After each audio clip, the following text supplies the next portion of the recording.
Berlatar di Kolombia, di sebuah kawasan elit kota Bogota, berdiri rumah megah milik Don Luis, gembong kartel narkobat paling berpengaruh di negeri itu. Di dalam ruangan, Don Luis terlihat duduk berhadapan dengan Fabio, orang kepercayaannya, yang selama bertahun-tahun ini menjadi tangan kanannya. Because I love you, Fabio. Like a son. Suasana terlihat sedikit tegang, karena hari itu Fabio datang bukan untuk bekerja, melainkan untuk berpamitan. Dengan suara berat dan penuh pertimbangan, Fabio menyatakan niatnya untuk mundur dari dunia kartel dan memilih menjalani hidup normal bersama anak dan istrinya. Sebuah keputusan yang sangat berat dan beresiko di dalam dunia mereka. Dan sebagai jaminan terakhir, Fabio menyerahkan sebuah harddisk kepada Don Luis yang berisi seluruh bukti aktivitas ilegal kartel selama ini. To ask. Don Luis menerimanya tanpa amarah dan ancaman. Ia bahkan tampak ikhlas, namun semua itu hanyalah topeng ketenangan yang penuh kemunafikan. Begitu Fabio melangkah keluar dari rumah itu, Don Luis langsung menoleh ke arah Marco, sang algojo kepercayaannya, dengan satu perintah dingin. Kill this motherfucker. Fabio bukanlah orang bodoh. Ia tahu betul siapa itu Don Luis. Tanpa pikir panjang, Fabio beserta para pengawalnya segera pergi dari rumah sang bos. Begitu tiba di kediamannya, ia segera memerintahkan para pengawalnya untuk berjaga ketat di setiap sudut rumah. Fabio segera menyuruh istrinya untuk berkemas secepat mungkin, karena ia tahu ini bukan tentang pelarian, namun ini tentang hidup dan mati. Dengan wajah tegang, Fabio berlutut di hadapan putri kecilnya yang bernama Catalea. Ia mengeluarkan sebuah micro SD berisi rahasia kelam kartel, lalu menyelipkannya perlahan ke tangan sang anak. Kemudian ia memakaikan sebuah kalung bermotif anggrek di leher Catalea, simbol terakhir dari cinta dan harapan. Selain itu, ia juga menyerahkan secari kertas berisi suatu alamat, lalu memeluk anaknya dengan penuh kasih seolah itu adalah pelukan terakhir.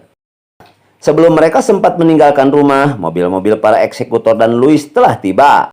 Dalam hitungan detik, rumah itu dikepung dari segala arah. Para pengawal Fabio tumbang satu persatu. Menyadari mereka telah terkepung tanpa jalan keluar, tak ada pilihan bagi Fabio dan istrinya. Mereka mengambil senjata dan memberikan perlawanan terakhir. Baku tembak pun terjadi, hingga akhirnya Fabio dan istrinya roboh hampir bersamaan, tewas di tempat, tepat di hadapan putri sematawayang mereka. Dengan tubuh gemetar, Catalea kecil masih terdiam duduk di kursinya. Dalam waktu singkat, matanya menyaksikan dunia yang ia kenal hancur untuk selamanya. Marco menatap Catalea yang masih bocil dengan pandangan yang meremehkan. Baginya, gadis kecil itu bukanlah ancaman. Dengan nada tenang namun penuh kepalsuan, ia bertanya baik-baik tentang salinan data rahasia milik Don Luis yang disembunyikan oleh Fabio. Namun Marco salah besar. Dalam sepersekian detik, Catalea bergerak. To kill Don Luis. Catalea langsung melompat ke arah jendela, lalu menghilang ke bawah gedung. Kemudian ia menelan micro SD itu bulat-bulat, satu-satunya bukti yang tersisa tentang kejahatan Don Luis. Dengan penuh amarah, Marco berteriak kepada anak buahnya agar segera menangkap anak itu hidup-hidup. Catalea berlari tanpa henti, melompat dari atap ke atap lain hingga melewati gang sempit, menerobos pasar, tembok, dan lorong-lorong kota Bogota. Tubuh kecilnya bergerak seperti bayangan, lincah, cepat, dan nyaris tak tersentuh. Seluruh anak buah Marco terus mengejar, hingga akhirnya Catalea melompat ke dalam sebuah gorong-gorong sempit dan menghilang dari kejaran maut.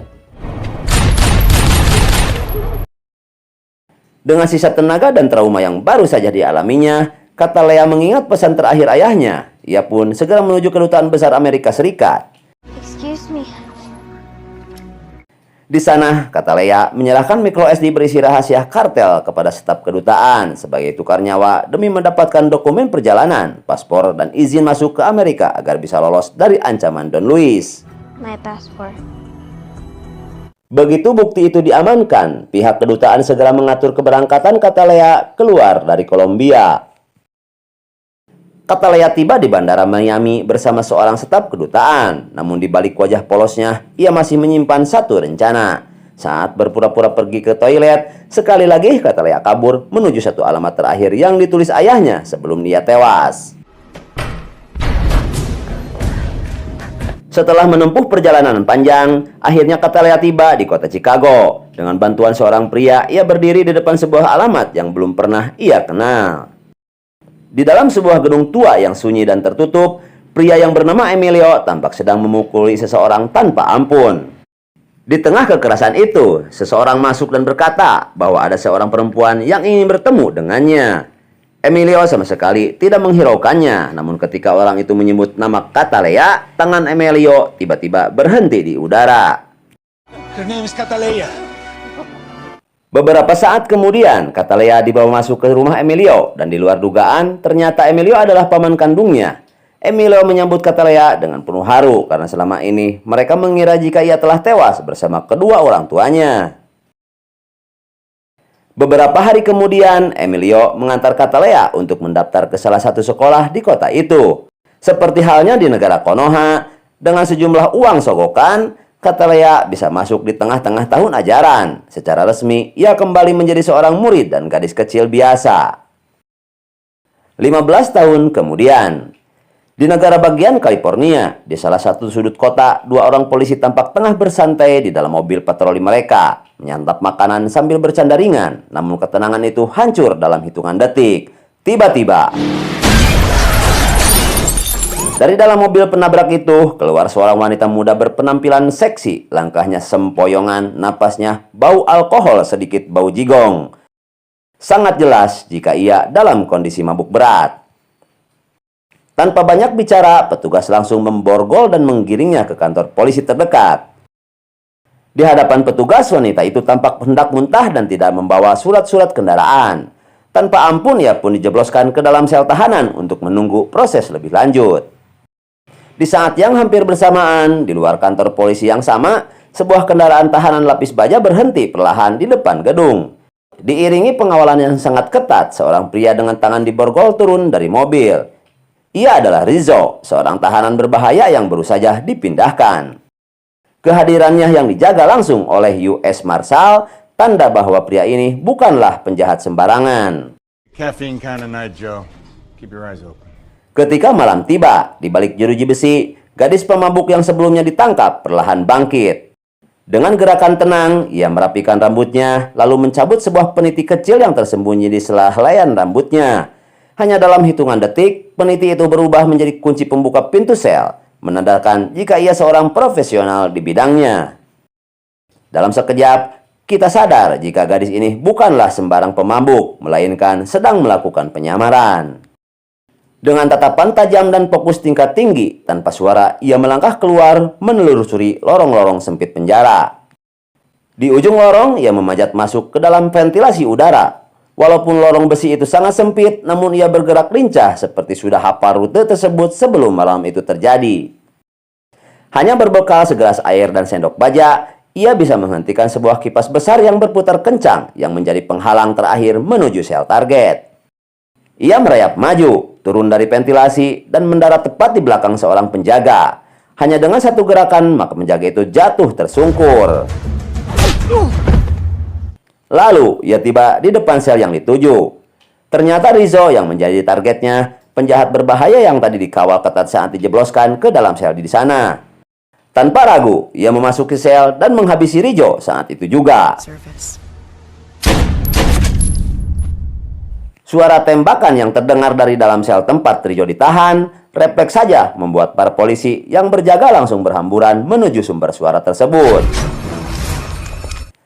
Saat pintu sel dibuka, pemandangan mengerikan itu pun terlihat. Rizzo tergeletak tewas dengan luka tembak di tubuhnya. Dan yang paling menjadi tanda tanya besar pihak kepolisian, di dada si korban terpampang sebuah tanda gambar berbentuk bunga anggrek yang sepertinya penanda khas sang pembunuh. Para petugas segera menyusuri setiap lorong, memeriksa semua ruangan sampai atap gedung kantor tersebut. Namun mereka tidak tahu bahwa sang pembunuh itu sudah melangkah satu langkah lebih cepat dari semuanya.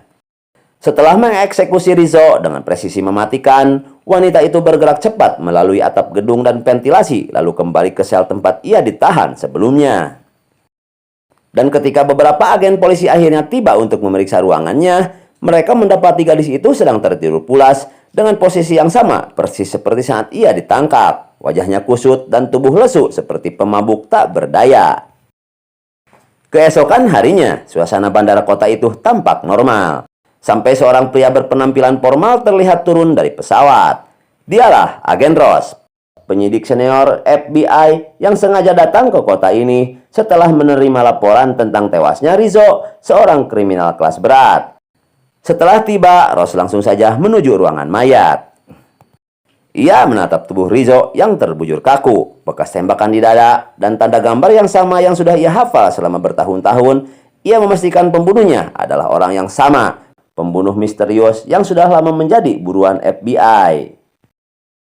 Sementara itu, di kantor polisi tempat Rizzo dieksekusi semalam, gadis pemabuk yang ditangkap sebelumnya justru terlihat dibebaskan. Tidak ada yang curiga, baginya itu hanya kasus mabuk biasa. Beberapa menit setelah ia meninggalkan gedung, barulah agen Ross tiba untuk memeriksa TKP. Tanpa ia sadari, pelaku yang dicarinya baru saja berjalan keluar dari pintu yang sama. Gadis itu menuju sebuah gedung, masuk ke toilet, lalu perlahan menghapus penyamarannya. Riasan luntur, rambut dirapikan, ekspresi kembali dingin dan fokus. Identitas aslinya muncul kembali. Give Mama a kiss for me. When you're back. The day after tomorrow. Kini semuanya jelas. Itulah Katalea yang kini sudah dewasa. Seorang pembunuh bayaran profesional yang dilatih dengan disiplin keras oleh pamannya sendiri. Di TKP, agen Ross melanjutkan penyelidikan. Kemudian ia menjelaskan kepada petugas lokal bahwa pembunuhan ini bukanlah kasus biasa. In and out of this station in the last 24 hours. Selama 4 tahun terakhir, sudah ada 22 korban semuanya. Penjahat kelas berat, anggota kartel, dan mafia. Di setiap tubuh mereka memiliki tanda gambar yang sama seperti pesan rahasia yang sengaja ditinggalkan pelaku. Ross menyimpulkan bahwa si pembunuh sedang mencari seseorang dan setiap mayat hanyalah panggilan yang belum terjawab. Scene berpindah kepada seorang agen CIA yang sedang mengadakan pertemuan dengan Don Luis di sebuah rumah. May I? Terungkap bahwa 15 tahun lalu, Don Luis diekstradisi dari Kolombia ke Amerika Serikat dengan alasan perlindungan keamanan. Namun berkat campur tangan aparat pemerintah yang korup, ia tetap dibiarkan menjalankan bisnis ilegalnya di dalam negeri tanpa tersentuh hukum. Agen tersebut datang membawa kabar penting. Ia menginformasikan bahwa rangkaian 22 pembunuhan yang terjadi selama ini bukanlah kejadian acak, melainkan sebuah pesan undangan yang ditunjukkan langsung kepada Don Luis. Mendapat tekanan keras dari sang agen, Don Luis segera mengambil tindakan. Tanpa ragu, ia memerintahkan Marco, algojo paling loyal, untuk menemukan siapapun yang bertanggung jawab atas rangkaian pembunuhan itu. We'll fix it. Dalam penyelidikan lanjutan, agen Ross yang sudah bertahun-tahun memburu sang pembunuh berantai terlihat memberikan instruksi tegas kepada timnya. Berdasarkan pengalamannya, Ross yakin bahwa sang pembunuh berada di dalam kantor polisi bahkan sebelum Rizzo dibawa masuk. Karena itu, ia memerintahkan agar seluruh data identitas para tahanan diperiksa, terutama mereka yang berada di sel dalam 24 jam terakhir sebelum kematian Rizzo. Our perp was in that station before he kills again. Sementara itu, Katalea terlihat bertemu dengan kekasihnya Danny, seorang pelukis berbakat. Selama ini, Danny hanya mengenal Katalea dengan nama Jennifer, sebuah identitas samaran yang sengaja ia gunakan, bahkan kepada pria yang ia cintai. Keesokan harinya, Katalea mendatangi Emilio, sang paman yang telah membesarkannya sejak kecil. Dari Emilio jugalah ia selama ini menerima berbagai job dan daftar target yang harus dieliminasi. Hari itu, Emilio kembali memberikan tugas baru, seorang penipu kelas kakap yang kini bersembunyi di kawasan Karibia. Sebelum menyerahkan detail misinya, Emilio kembali menegur Katalea yang terus meninggalkan tanda khas pada setiap korbannya. Menurut Emilio, itu sangat berbahaya dan dapat menyeret keluarga mereka ke dalam risiko besar. Familia. Namun Katalea tetap keras kepala. Baginya semua tanda itu adalah pesan. Sebuah umpan agar Don Luis keluar dari persembunyiannya, atau setidaknya bisa dilacak keberadaannya. Agen Ross yang baru mengetahui jika tanda gambar di setiap korbannya adalah sejenis bunga anggrek yang bernama Katalea, yang hanya tumbuh di Kolombia, Namun beberapa informasi penting terkait kasus pembunuhan yang dilakukan Catalea ternyata diblokir oleh CIA. Rupanya CIA memblokir semua dokumen yang bisa mengaitkan pemerintah AS dengan perlindungan Don Luis. Mereka tidak ingin FBI mengetahui bahwa mereka menyembunyikan seorang bos kartel besar Kolombia. Beberapa hari kemudian, kita dibawa menuju sebuah negara kepulauan kecil di timur Karibia, tempat seorang penipu kelas kakap tengah berpesta pora di sebuah resort mewah nan megah. Dikelilingi wanita-wanita penghibur yang cantik jelita, pria itu begitu larut dalam kesenangan, tanpa sedikit pun menyadari bahwa ia telah menjadi target berikutnya dari Catalea, tugas yang sebelumnya diberikan Emilio. Malam semakin larut, di sisi lain resor, suasana justru terasa sangat sunyi. Dengan gerakan halus dan presisi, Catalea menyusup melalui kolam besar berisi ikan hiu, memanfaatkan jalur bawah air untuk menembus sistem keamanan yang seharusnya mustahil ditembus. Dalam kegelapan, ia bergerak seperti bayangan, tenang dan mematikan. Di dalam kamar mewah sang penipu, pria bertubuh subur itu terbangun dengan tanda simbol anggrek Catalea di dadanya, sebuah tanda khas sang pembunuh berantai yang selama ini mengguncang dunia kriminal. Ketika ia turun dari tempat tidurnya, terlihat tubuh para pengawalnya sudah tergeletak tak bernyawa. Kepanikan menyelimuti wajahnya, ia bahkan sempat menawarkan bayaran 2 kali lipat demi menyelamatkan nyawanya. Namun beberapa detik kemudian, suara tembakan memecah keheningan.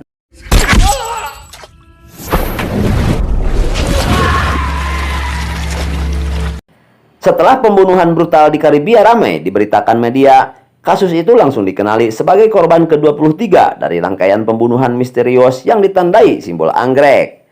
Berita tersebut sontak mengguncang kalangan penegak hukum, termasuk seorang agen CIA bernama Richard, orang yang tempo hari bertemu dengan Don Luis. Wajah Richard terlihat tegang, ia sadar, dan semakin banyaknya korban, perhatian publik dan aparat pasti meningkat. Dan benar saja, agen Ross dari FBI yang memimpin penyelidikan kasus pembunuhan bertanda ini mulai menunjukkan kecurigaan bahwa ada seseorang dari kalangan CIA yang menutupi informasi penting terkait kasus tersebut. Thank you. Go. I got the FBI on my ass now. Di sisi lain, setelah berhasil menuntaskan misinya di Karibia, Catalea kembali ke kota dan menyempatkan diri menemui Danny sang kekasih. Pertemuan kali ini, Danny terlihat berbeda, lebih serius dari biasanya. Dengan nada hati-hati, ia mengungkapkan keinginannya untuk lebih dalam mengenal kekasihnya itu. Come on, talk to me. Namun seperti biasa, Catalea tetap menjaga jarak dengan alasan-alasan halus yang tak menyinggung perasaan Danny. Ia terus menutupi identitas aslinya, ada rahasia yang tak mungkin ia ungkapkan bahkan kepada orang yang ia cintai. Keesokan paginya, ketika Catalea masih tertidur pulas di sampingnya, Danny tidak bisa menahan dorongan dalam hatinya. Diam-diam ia mengambil kamera, lalu memotret wajah wanita yang ia cintai itu. Why? Because, Because sorry, I have to go. Jennifer. Catalea meninggalkan Danny karena ada janji penting dengan Emilio. Namun setibanya di tempat Emilio, suasana terlihat tegang karena ia terlihat benar-benar murka. Don't play with me. Insiden di Karibia menjadi pemantik utama kemarahannya. Catalea kembali meninggalkan tanda pada korbannya, simbol yang selama ini membuat FBI dan seluruh aparat memburunya. Bagi Emilio, tindakan itu bukan hanya sembrono, tetapi juga semakin mempersempit ruang gerak mereka. Puncak kemarahan Emilio akhirnya tidak terbendung. Ia menyatakan bahwa Catalea resmi dipecat dan tidak akan lagi memberinya pekerjaan. Cerita kemudian beralih ke Danny yang tampak sedang curhat kepada seorang sahabatnya. Ia mengaku tengah mabuk asmara dengan wanita yang ia kenal bernama Jennifer. Namun ia sama sekali tidak begitu mengenal wanita itu. Satu-satunya yang ia miliki hanyalah sebuah foto yang diambil diam-diam pagi tadi saat Jennifer masih tertidur.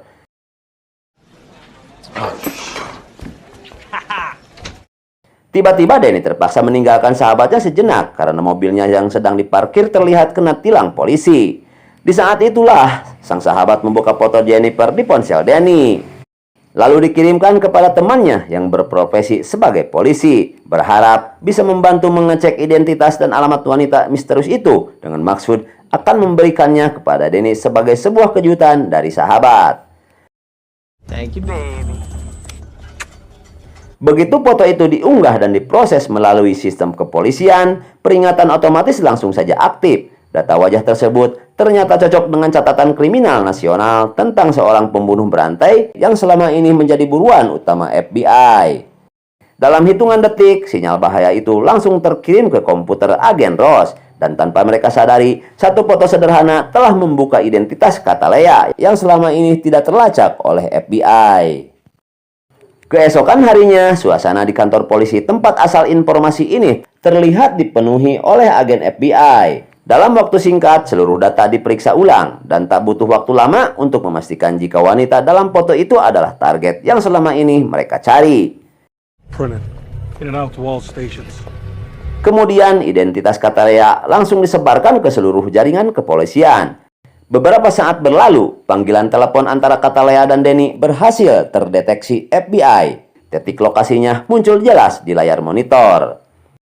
Okay, we got it. Just spot the location. Namun Catalea bukanlah pembunuh sembarangan. Saat ia masih berbicara dengan Denny di telepon, nalurinya tiba-tiba bereaksi. Detik berikutnya, ia menoleh ke layar monitor dan melihat mobil polisi mulai memenuhi halaman gedung apartemen tempat tinggalnya. Tanpa panik, Catalea langsung bergerak. Dengan peralatan yang telah lama disiapkan, ia membuka akses ke bagian atas lift dan menuruni gedung dari ketinggian puluhan meter. Karena ia sudah mengenal setiap sudut gedung itu, termasuk titik-titik kamera pengawas di area parkiran, dalam hitungan detik, CCTV lumpuh satu persatu. Dan ketika para petugas kepolisian menerobos masuk ke apartemennya, Catalea telah menghilang. Sekali lagi ia berhasil lolos dari kejaran aparat penegak hukum. Setelah berhasil lolos dari kejaran FBI, Catalea tak punya banyak pilihan. Kemudian ia bergerak menuju kediaman Emilio, satu-satunya tempat yang tersisa baginya. Namun begitu melangkah masuk, firasat buruk langsung menyergapnya. Rumah itu gelap gulita, sunyi tak wajar, setiap sudut ruangan ia susuri, hingga kecurigaannya berubah menjadi kenyataan paling kejam. Tubuh Emilio dan istrinya sudah tak bernyawa, darah membasahi lantai rumah yang dulu menjadi tempat perlindungan baginya. Dunia Catalea seakan runtuh seketika.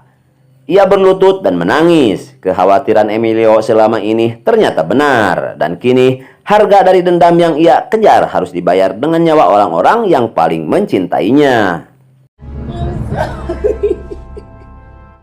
Cerita kemudian beralih ke agen Ross yang malam itu baru saja tiba di rumahnya. Suasana tampak tenang hingga ia sadar jika Catalea sudah menodongkan pistol di belakangnya. This is already over. Dengan dingin Catalea mengungkapkan bahwa kursi yang sedang Ross duduki itu telah dipasangi bom. Satu gerakan ceroboh saja akan membuat Ross tewas seketika. Disinilah seluruh misteri pembunuhan bertanda anggrek akhirnya terkuak. Catalea mengakui bahwa semua pembunuhan yang selama ini Ross selidiki bukan sekadar aksi balas dendamnya, melainkan umpan brutal untuk memaksa Don Luis keluar dari persembunyiannya. Catalea juga mengungkap kebenaran paling menyakitkan malam itu, jika Emilio dan istrinya telah dibunuh oleh kaki tangan Don Luis. Ross pun tak punya pilihan ketika Catalea mengeluarkan ancaman akan membunuh satu persatu anggota keluarga Ross jika ia tidak membantunya mengungkap lokasi Don Luis. I go to a funeral every week. Hey!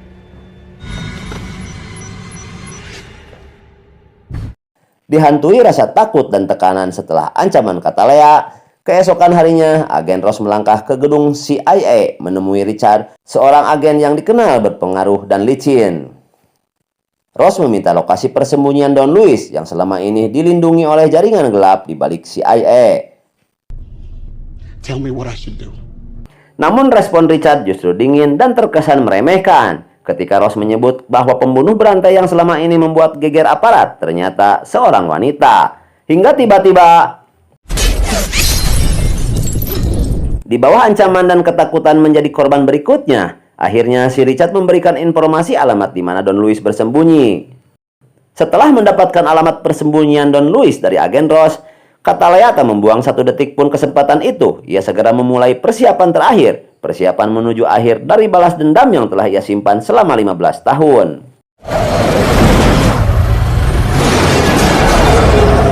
Malam itu, kata Lea bergerak mengendarai sebuah truk besar, membawa serta 2 ekor anjing ganas yang selama ini ia latih, senjata hidup yang siap dilepaskan kapan saja. Di sisi lain, Don Luis sudah mencium bahaya. Menyadari bahwa kediamannya telah diketahui, ia memerintahkan Marco dan seluruh anak buahnya untuk memperketat penjagaan. Namun di tengah briefing yang masih berlangsung, tiba-tiba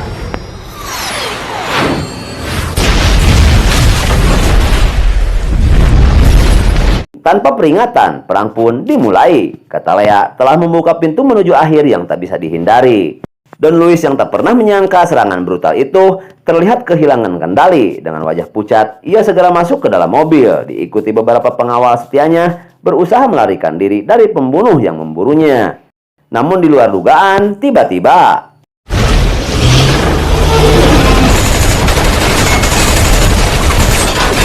mereka yang masih hidup terpaksa berhamburan kembali ke dalam rumah, termasuk Don Luis yang ketakutan dan langsung bersembunyi di ruang beton rahasia, sambil menunggu instruksi dari Marco Algojo kepercayaannya. Baku tembak pun pecah tanpa ampun. Dentuman senjata dan teriakan panik menggema di seluruh area di luar sana. Mimpi buruk Don Luis semakin nyata.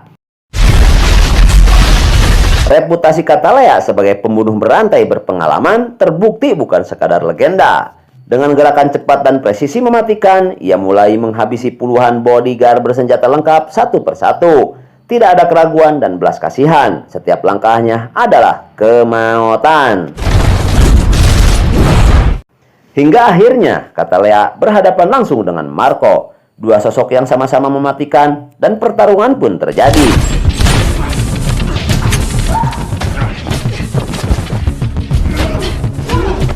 Setelah sekian lama bertarung dengan tangan kosong, akhirnya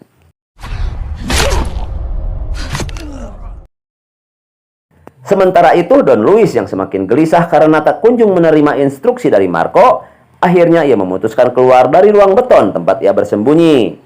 Dengan langkah tergesa, Don Luis menuju sebuah mobil van yang terparkir tak jauh dari sana. Tanpa menoleh ke belakang, ia langsung menyalakan mesin dan tancap gas, meninggalkan kediamannya yang kini berubah menjadi medan perang.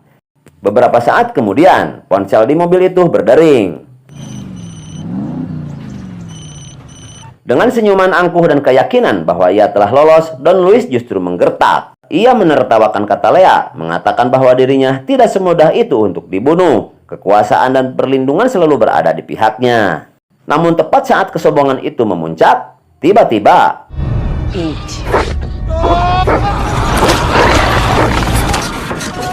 rupanya Don Luis sudah termakan jebakan kata Lea yang sengaja menyiapkan mobil tersebut dengan 2 anjing ganas di dalamnya. Begitulah akhir dari Don Luis, bukan oleh peluru, bukan oleh hukum, melainkan oleh jebakan gogok yang paling kejam yang telah disiapkan khusus untuknya. Di akhir cerita, Danny terlihat duduk di sebuah ruangan di kantor FBI. Agen Ross mengajukan beberapa pertanyaan tentang hubungannya dengan wanita yang ia cintai. Danny tak menyangkal apapun, ia hanya seorang pria yang jatuh cinta. Tiba-tiba ponselnya bergetar, sebuah panggilan masuk. Dengan suara bergetar, Danny kembali bertanya nama sang pacar. Dan untuk pertama kalinya tanpa kebohongan, kata Lea menjawab dengan jujur tanpa identitas palsu. Kata Lea. I love you. Panggilan pun terputus. Kemudian agen Ross membuat keputusan yang tak pernah ia jelaskan kepada siapapun. Tanpa banyak kata, Danny dibebaskan seolah semua ini berakhir di ruangan itu. Sementara itu di suatu tempat yang tak diketahui, kata Lea menghilang sekali lagi. Tak ada yang tahu kemana ia pergi. Tak ada yang tahu apakah ia akan kembali.